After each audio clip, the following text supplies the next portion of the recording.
All right, can you hear me okay? I recently got a new computer and it doesn't have like an option for a mic. It just has the internal mic. So if that's an issue, let me know and I can definitely just shout at my computer. Um, I think I can get rid of this. And yeah, the chat box will just kind of pop up here. So just be aware if you're sending something to everyone or to me specifically, everyone will see it. Um, So just to start off, my name is Matthew Rashavi. It's actually Alvarez Rashavi. I just changed it. I got married and me and my wife bought a condo, and so for all of our documents, we wanted them to say our Alvarez Rashavi name. So it's been kind of it's been a process to say the least to kind of go through every single thing that your name's tied to, but it's kind of fun. So anyways, I'm the data analyst professional here at CCC Online. Because CCC Online isn't a college, we don't have a traditional institutional reporting kind of structure that most other colleges do. I would kind of fit into that role, so kind of business intelligence, institutional research, kind of reporting. So that's kind of what I do. I do, trend analysis. I do some higher level statistical regressions, decision tree kind of stuff to kind of predict different things in our enrollments and our student success. And every once in a while, I'll get some free time to do kind of what I'm presenting on today, which is just kind of a broad overview of just looking at some different factors. Today, the most advanced statistics that we're going to be looking at are just pretty simple correlations. So nothing too crazy, nothing too hard to wrap your head around. I know the most popular saying in statistics is correlation is not causation. That's definitely not. That's definitely true. But we can definitely infer with some of the things that we're going to look at what's going on in our classes and how we can be better instructors. So I actually taught a math class last year, and I didn't do a good job training and kind of understanding how I was supposed to kind of be in the discussions and kind of elevate the discussion post and kind of take the students to the next level. And I totally got dinged, and everyone was like, hey, you're kind of a bad instructor. So I was like, really? And so yeah, it turns out I was, and my students kind of reflected it. And since then I've taken a lot of professional development. I'm still waiting for a chance to teach again. So hopefully that happens. But anyways, today we're going to be looking at some kind of measures of instructor presence, and then a couple different student outcomes. We're definitely limited by the data just because of the tools that we have, and in this instance we have D2L. D2L kind of prides themselves as being instructor friendly, good on tool usage, third-party integration. They're not great on their kind of back-end analytics, reporting, kind of keeping track of what the students and instructors are doing. So that's unfortunately, that's just how, kind of the state of the union, I guess you'd say. And I think that with our next, I think we're on D2L for at least another 3 years for the CCCS system. But moving forward, I think that analytics and kind of that reporting and seeing how effective we are and the rubrics and learning objectives, and that whole framework is going to become much more prominent. So it'll be interesting to see what happens in 3 years if D2L can kind of turn some of the things around and shift their focus and work towards more of what we're interested in. So anyways, I'd like to start this presentation with a couple quotes, and these are so I don't use PowerPoint anymore. I actually swore off PowerPoint about 6 months ago. And unfortunately, I'm going to be on a panel next week at the WCET conference where they're just like, yeah, you have to use PowerPoint. And I was like, oh man, I was so close. I guess not really close. It'd only been like 6 months, but it was a good run while it lasted. So this is just a Word document. And if you came, I don't think anyone here came to my CCC, the Connect conference, but I just handed these out, these printouts to everyone, these Word documents. And I think there's maybe 7 pages. There's some pretty easy charts that we're just going to look at. And so there's a lot of discussion. There's a lot of things we can definitely talk about. So I encourage everyone to kind of think of, how this affects them or how they've seen this either play out or not play out. This is definitely a macro level, something that really happened with the Connect session where people, they kind of got the main idea, but there was a lot of experience in the room, and definitely some outliers. And we'll see those on the graphs, but people are saying, this isn't what I've seen. So I definitely know that's the case, and I would love to be able to show this data at the instructor level for instructors over time, if that's something people are interested in, and kind of where they fit in. And those are definitely things that we're working towards. So just kind of keep that in mind. But yeah, to start off, some negative stories. So these are taken right off of our student evaluations that we give at the end of the semester. You can read through them, and we can definitely share this document if anyone's interested. But the last one really stuck out to me, so I'm just going to read it quickly. I learned nothing from her, and this is in reference to her instructor, him or her. I could have just purchased the book and did it myself. I'm very disappointed in CCC Online. Apparently working full-time and teaching 3 classes does not fit for her. I've lost interest in learning anything more in this class. I drop it, but I need the credits. It's a shame. I'll not be taking any more classes at CCC Online. So obviously the student, didn't really feel that there was a lot going on kind of with that instructor-student dialogue, that interaction, that presence. And unfortunately, this happens. Like, we have a pretty robust system of, checking in our program chairs, checking in on our classes, and we have kind of a new framework for evaluating instructors and how well they're doing, but unfortunately this does happen. If we scroll down here just a little bit, we have some positive stories. So these are all great, and these are all like pretty inspiring. The last one, the third one here, I'll read. A great instructor. I'm trying to complete my Bachelor of Science in Physics, but professor has made me consider switching to a major in chemistry. And I don't know how everyone else feels, how their college experience was, but for myself, I went in, I was in high school. I grew up in a pretty rural, small town, and I had a mentorship where I drove around with sheriffs and caught bad guys, and it was pretty awesome. And I think about it all the time. And so I grew up in Minnesota, and there's one kind of big school, St. Cloud State University, that is known for its criminal justice program. And I had the full intention of going there, of staying in Minnesota, of being either in the police or highway patrol or sheriffs. And as an 18-year-old, I thought that would be the greatest thing, public service, all these great things.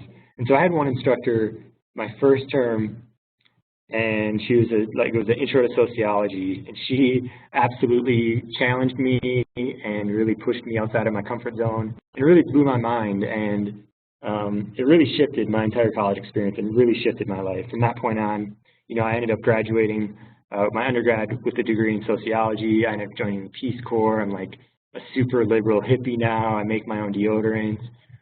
And so it really, instructors can really have a meaningful, huge impact. And when I had this session or similar sessions in the past, I always ask, show your hands, raise your hand if you had an instructor like that literally changed your life. And almost, 9 times out of 10, everyone in the class raises their hand because we can point to those instructors. So we'll look at some numbers, we'll look at some kind of blobby graphs, but at the end of the day, if there was one takeaway, it's that your presence, what you're doing in the classes, it matters. It matters a lot.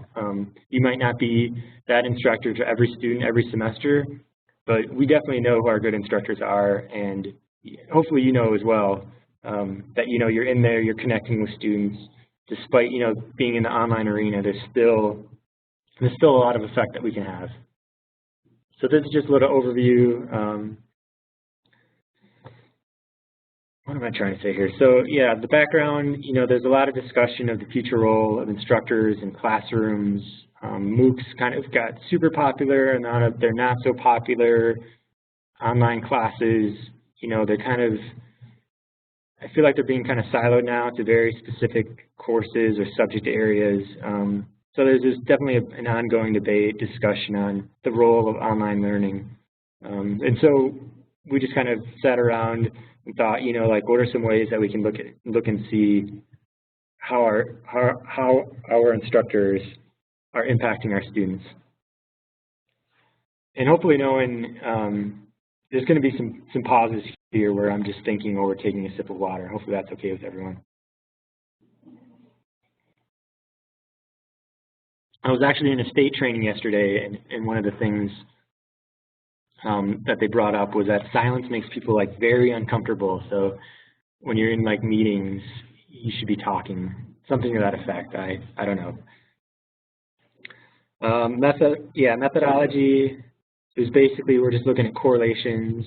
Everything is statistically significant. That's you know, it's something that kind of the stat wonks will always ask. You know, is this even significant? They are. Correlations can be significant, and these are significant. The sample size is around 3,000 classes, so a pretty big number of courses. And then, at the end, we'll have Q&A. And if anyone has any questions, you know, during the time, feel free to ask. This is definitely a discussion kind of format. So this first chart, and I'm going to try to make this as big as I can because I know screen size is always limited.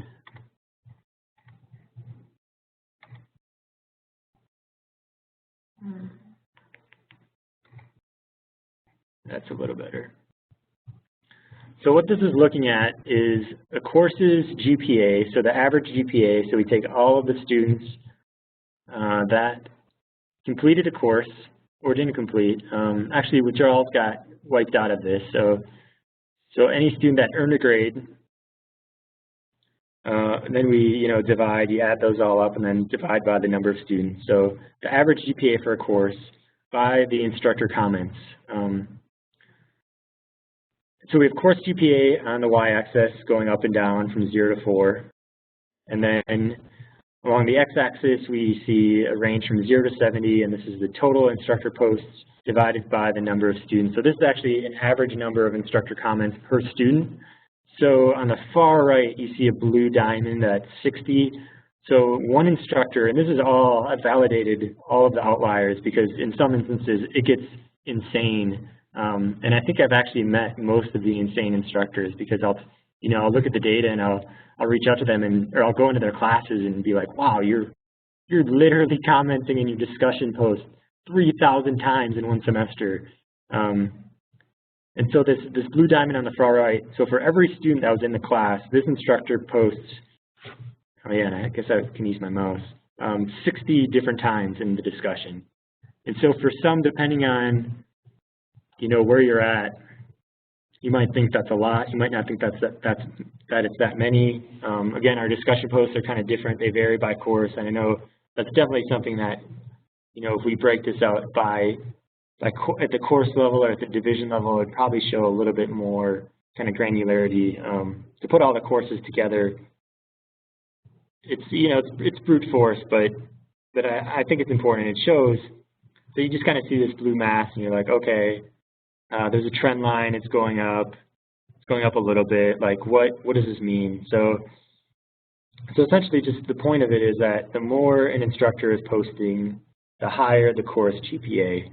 So it's pretty intuitive. Like if you were to ask me before we started this, if I would have asked all of you, probably most of you would have said this.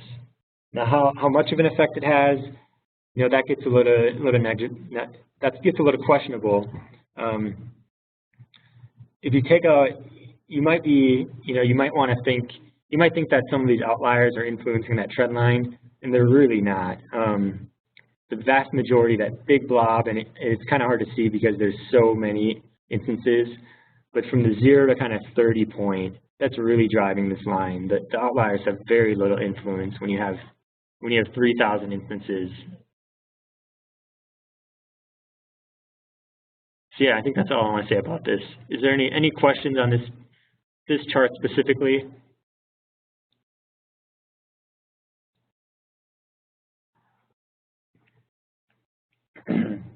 All right, we'll keep moving.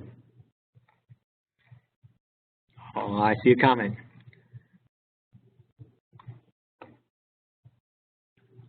Yeah, so Angela noted that it's interesting that this person, that the course GPA was only 2.0.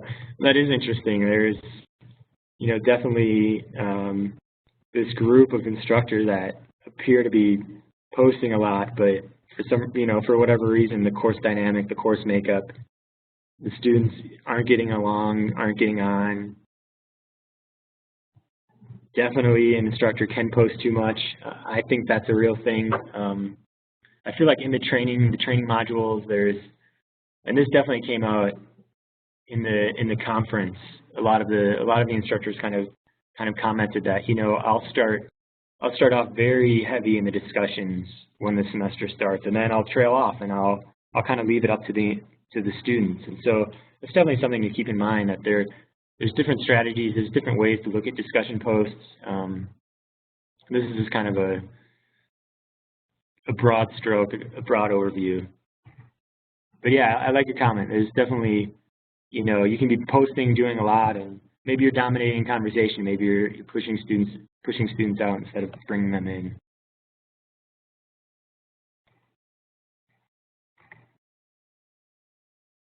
Chart number 2.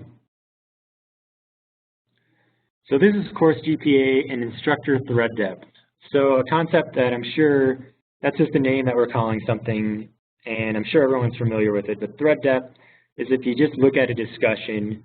So I post something, you reply, I reply to your reply, you reply to my reply. So the depth is just how far it goes. So it starts at 0, and then we have. Well, let me describe the chart here. So course GPA, we're looking at the exact same GPA. We add up all the grades in the courses, and then we divide by the number of students. And then we're looking at the average instructor thread depth. So this is looking at how many times an instructor posts to a discussion, and then how deep that conversation goes. So over here on the far right, again, it's kind of useful, I guess, to use these outliers. So this person, for every time that they did participate in a discussion, they responded or went 6 steps deep. So I post something, you post something, I post something, you post something, so that there's kind of 6 levels. And it can get kind of weedy if there's other people. So I post something, Joe posts something, you reply to Joe, I reply to Joe, I reply to you. But it kind of makes like kind of like a decision tree, where you're just kind of looking at different levels. And so it's just looking at the highest level, the thread with the most depth to it. And this chart tells us, or it actually shows the highest correlation of anything else I'll show you today. And again, these outliers, almost all here up to 3. The line is really being drawn right here. And again, that's hard to see, but there's a difference between only replying once and replying twice. And it's pretty significant. I mean, you might not think that it's that significant, but pushing students, an overall class from, whatever this is at, maybe 2.2 to 2.5, that's several grades, that's several students getting a B instead of a C. So something just to think about. Any other questions about this one before I move on?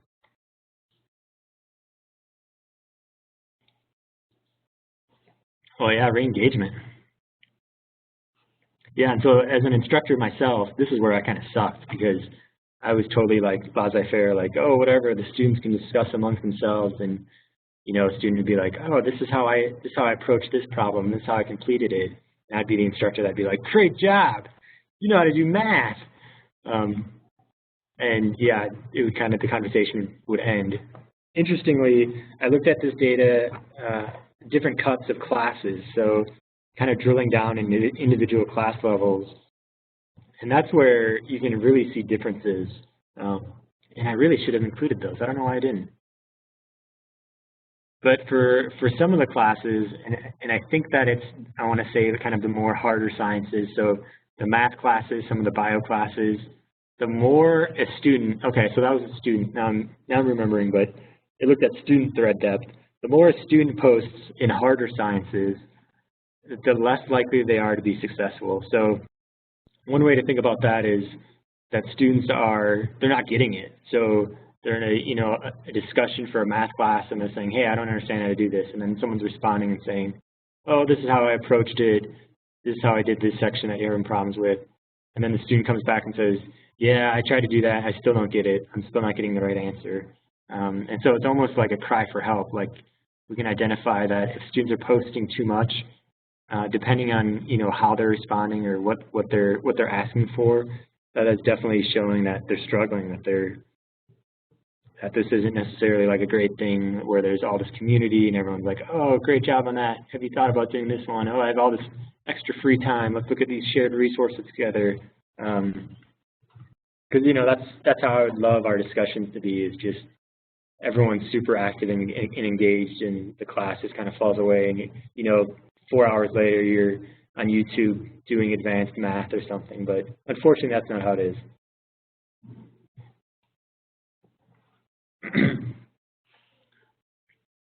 Another question or comment, we're going to look at it. We're encouraged to ask questions beyond the initial question to keep the discussion going. Yep. So yeah, this is kind of the policy to keep things going. So yeah, hopefully that helps. It's definitely engaging the students. I think from a student perspective, it definitely adds kind of a richness to a class. And we often try to kind of create the face-to-face experience in the online environment. I don't know if that's good or bad, but I think we'll get closer to that in the future, kind of answering that question. But that's definitely something that we're trying to emulate, is that face-to-face, the instructor kind of prodding and probing. And I think in an online environment, it can actually be a lot more effective because students can kind of think about things in their own time. They're not put on the spot. They can go find more, additional resources or talk with friends. So yeah, definitely something to think about. I think as a policy, that's not my realm of what we ask our instructors to do or evaluate them on, but this is something that I see, us doing as an organization, like very much in the future, kind of asking questions beyond that initial to keep things going, to kind of keep engagement high. Thank you for the comments.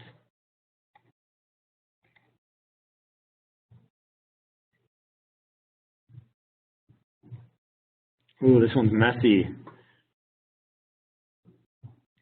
All right, so this one's gonna take a little bit of time to digest. So this is course GPA, so the same y-axis. We're looking at a 0 to 4 scale, and student reported instructor response times. So this is kind of a fun little thought experiment. And as I've said before, you can totally throw this chart away and you don't have to pretend it even exists, because the methodology is very, very questionable. And so what we're thinking about here, so on the bottom, we have 5-point Likert scale from 0 to 5. And so we're using, so in most, in everything other than economics, what we see is, when we look at charts, we normally see the X and the Y. The X is the independent variable and the Y is the dependent variable. So what we're saying is the things down here are influencing this thing. So what we're using as our independent variable here is students kind of self-reporting their instructors' behaviors. So it only makes sense that students that, for one, fill out a student survey, and 2, have higher grades, are going to say that these measures go up, right? Like, it just makes sense. Like, you're not going to get an A on a class, fill out the student survey, and then you're probably not going to do this, and then go in and be like, oh, my instructor was awful, they did all these horrible things. I mean, I'm sure it happens, but you kind of gotta think through that a little bit. So these colors, again, they don't really mean too much because there's so many of them, but the lines do. So the lines are kind of in a reverse order. So the discussion response, that's this one here. So this one shows the greatest gain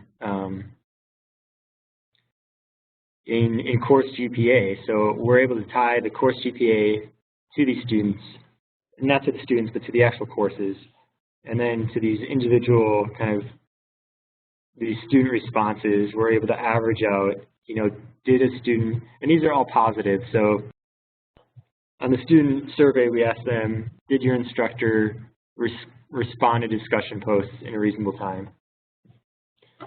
I don't know if it's reasonable, but it's something to that effect. We ask them the same thing about emails and then assignments.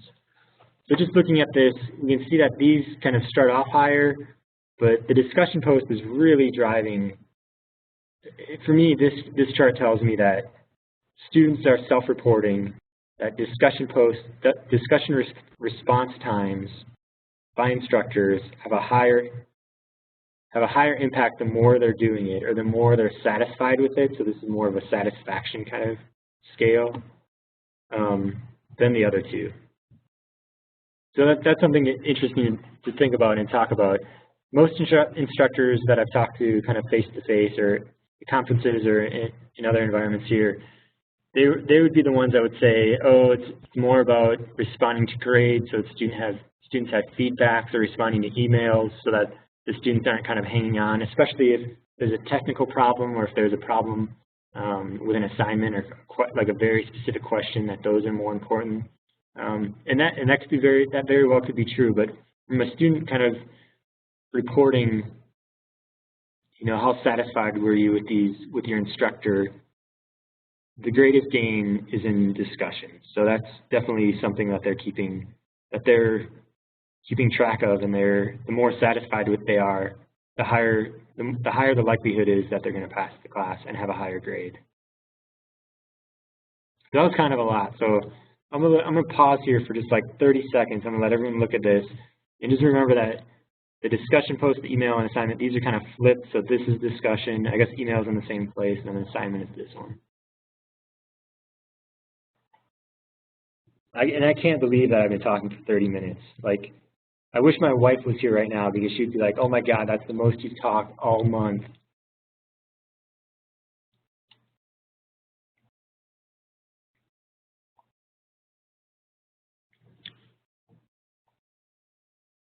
So any questions or comments about what we're looking at here?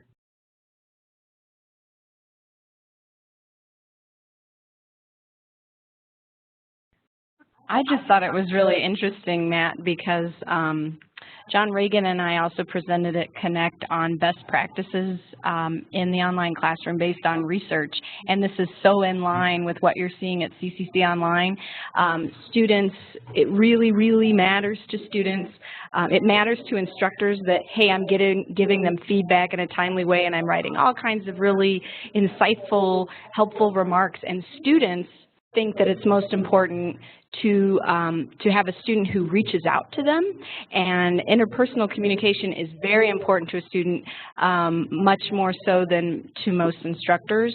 And also, one of the things that has been studied and shown is that sometimes students actually, it's better to be present in a discussion and respond in a way that touches the whole class than to necessarily write really detailed emails to all the students individually, because students say that they're used to, remember, having a teacher in the classroom their whole lives, and they want that presence. And so sometimes it's better to make those comments and discussions to multiple students. And so I was thinking that the whole time you were presenting this slide. That's awesome. Thank you. Thank you for that.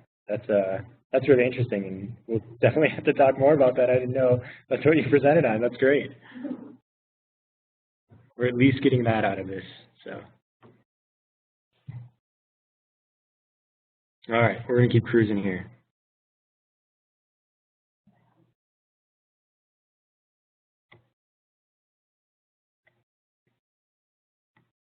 I don't think I saw it. Is there another question out there?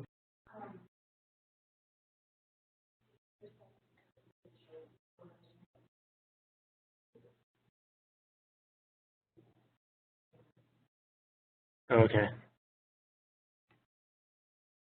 All right. I think Roger made a comment. Might not be to me, but yeah, looking at the raise in GPA there. So yeah, it is significant. the rise here in GPA is pretty significant.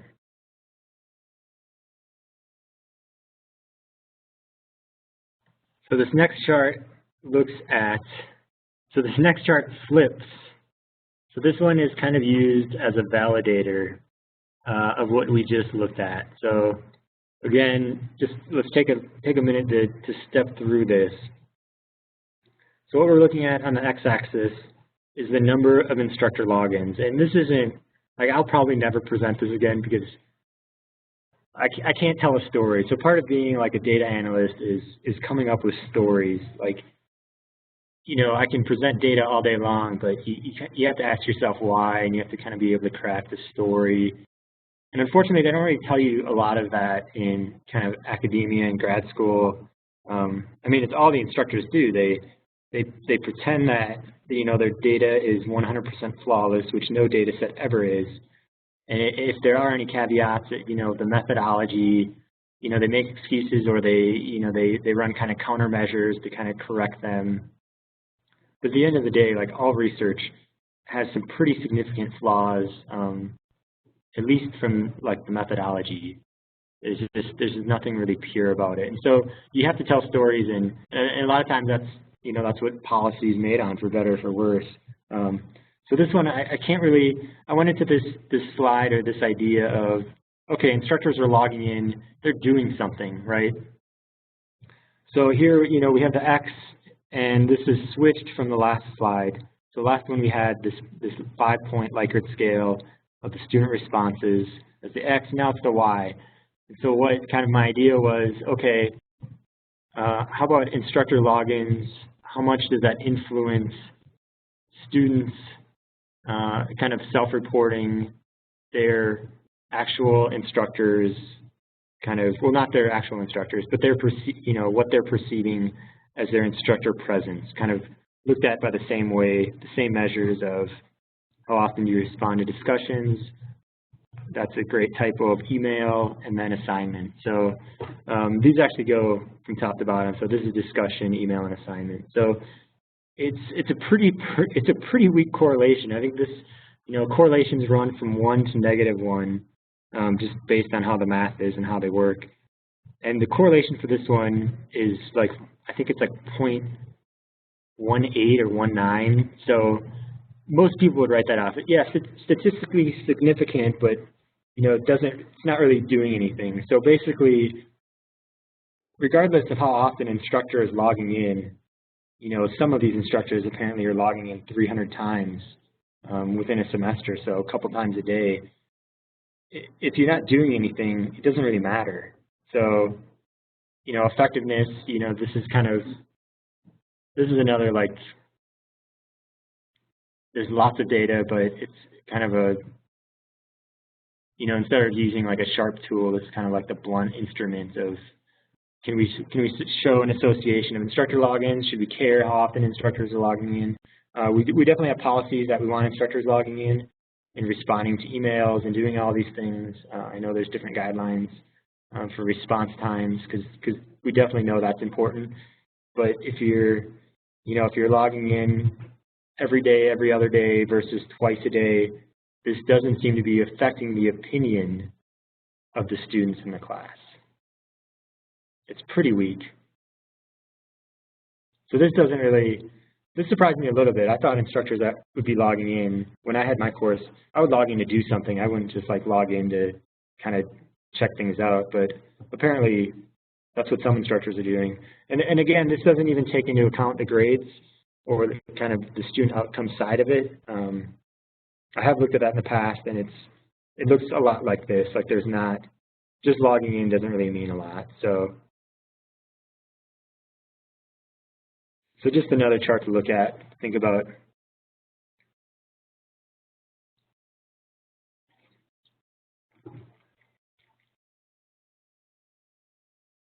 Oh, we have a comment from Angela.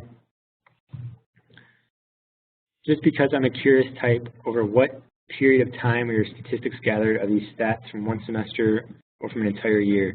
So these were from a 3-year period from 2012. It included 2012, 13, and 14. And that was just because That was the most complete data that we had.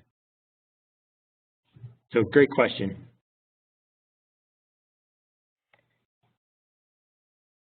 We're moving to another survey tool, so unfortunately we're going to have some, I think, shifts in our student survey, but yeah, that's when this period was. I think we just have maybe one or two more. Yeah, okay, so we'll take a quick look at this one. So this is just another, and this could have been coupled up when we were talking about thread depth. So this is looking at thread depth and overall retention. And again, these numbers out here, don't be concerned that they're influencing this line one way or the other. This is where the line is being built and birthed and created. So this is looking at the percent retained. So when we talk about retention, we normally don't think about it too often here at CCC Online because we're not a school. We can't really retain students, but the system thinks of retention, and the colleges, for the most part, think of retention as being enrolled in 1 year, so it's normally fall to fall. So are they retained 1 year from now, or spring to spring? Some do goofy things with summer, spring to summer, fall to summer. But for the most part, we think of retention if a student hasn't graduated, are they still retained 1 year from now? So that's exactly what this is looking at. What are the number of students? This is, you know, if they were in fall classes for which the instructor thread depth, were they in a fall class anywhere in the system? And that's pretty common throughout the system. So front range, they'll say, you know, this is how many students are retained within front range, and this is how many students are retained anywhere in the system, just because our students, they have home colleges, but they don't really have home colleges. And that's kind of a weird concept, that you can take courses from almost any community college and then graduate at any of the community colleges as well. You just transfer in those credits, and that's how it works. So anyways, this shows a pretty strong correlation that, you know, having a deeper thread depth is impacting student retention. And again, this, you know, this definitely, if we're looking at different statistical models, this would be something that'd be covariating, that'd be trending with kind of the grades. You know, if a student passes, they're more likely to be retained. That's just kind of, that's pretty intuitive. You know, if you pass this course, you're more likely to be in a class next year. You're not going to drop out. Kind of the student momentum. So this is pretty intuitive. It's not like, it's not crazy data. It's not, you know, really telling us anything that we wouldn't really expect otherwise. But I would argue that, you know, good instructors, you know, if there's another takeaway, good instructors that are, you know, connecting emotionally either through discussions or emails or, you know, the comments on their assignments, you know, they're connecting with students, they're getting them to pass courses, you know, that translates into some sort of confidence and, you know, keeping at it. So I think that this supports that idea.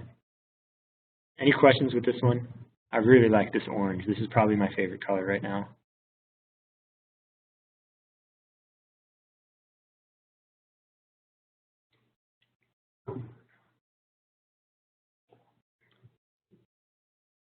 All right, we're going to keep cruising. And this, conversely, is looking at instructor logins and the percent retained, and the line is absolutely flat. So if you log in a lot and you're not an effective instructor, it doesn't matter. This is exactly how I wanted this to look. So sometimes it works out well. And this was, yeah, this was after the other one. I was like, oh, I guess logins don't really matter. So it's more about what you're doing when you actually log in. So again, there's no real difference when, you know, how many times an instructor logs in and whether or not a student is going to be retained. It's going to be somewhere in the community college system the next year. And that's pretty easy to say.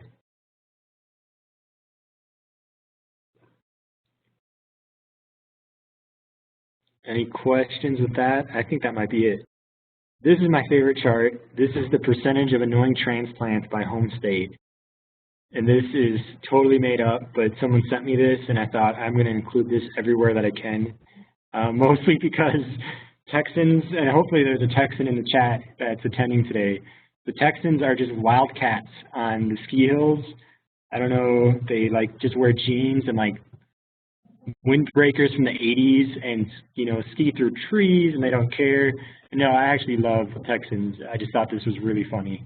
And my wife's from California, so she definitely made the cut of annoying transplants. And I'm from Minnesota, and I always tell people that, oh, in Minnesota we're nice, so everyone in Colorado loves us. We're like practically Coloradoans, but that's definitely not the case. So that's it. There's some references here for some of the statements I was making in the first couple of slides. If anyone wants this, definitely shoot me or Liz an email, and I think it might be up on the Connect website. Did everything get loaded up there?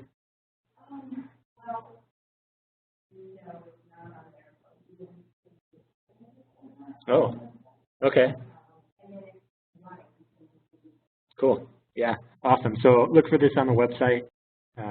And then, yeah, this, my beautiful voice, I guess, is getting recorded and posted, so I can live forever and people can learn from my vast chalice of wisdom. Was there any questions, comments, areas of further research that you'd like to see in the future? There's definitely, I know we have a smaller crowd, so this is definitely a good time to kind of plant some ideas in my head.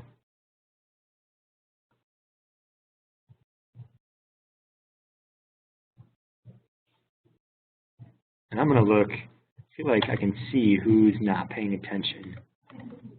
Brian and David. Oh, yeah, see? Any questions, comments, concerns?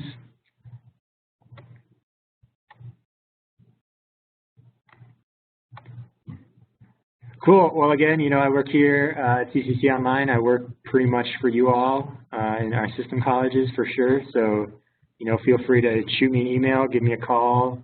If you have any questions about what you've seen today or what you want to see in the future, yeah, feel free to always reach out. We're here pretty much for you all, so let me know.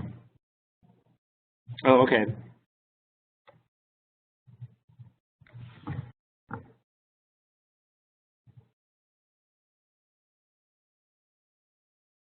Okay, Angela, I have one more question, which is great.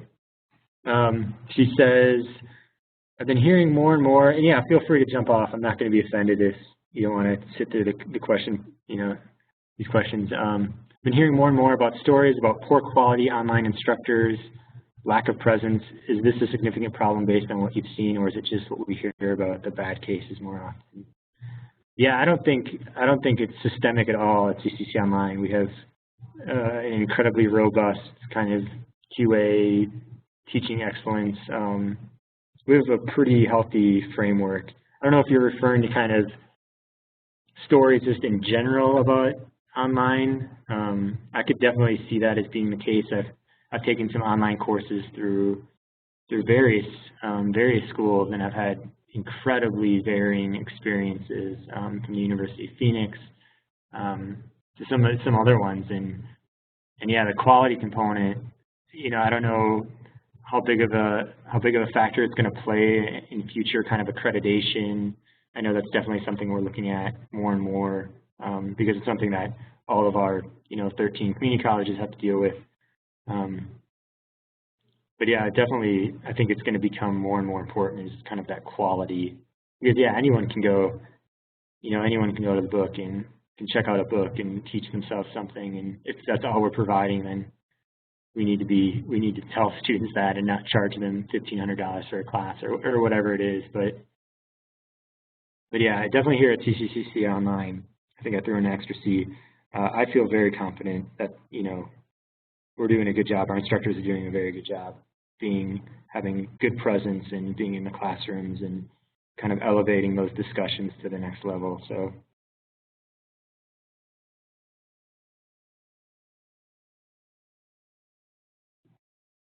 Awesome. Thanks everyone for attending, and I hope the weather holds up here and everyone has a great rest of November. And thank you all so much for coming. As you exit, you're going to see a little survey about the webinar. Please do fill that out. We read all your comments, of course, and take those very seriously. They help us with planning our professional development opportunities for you all. Have a wonderful weekend. And again, thanks for your attendance today.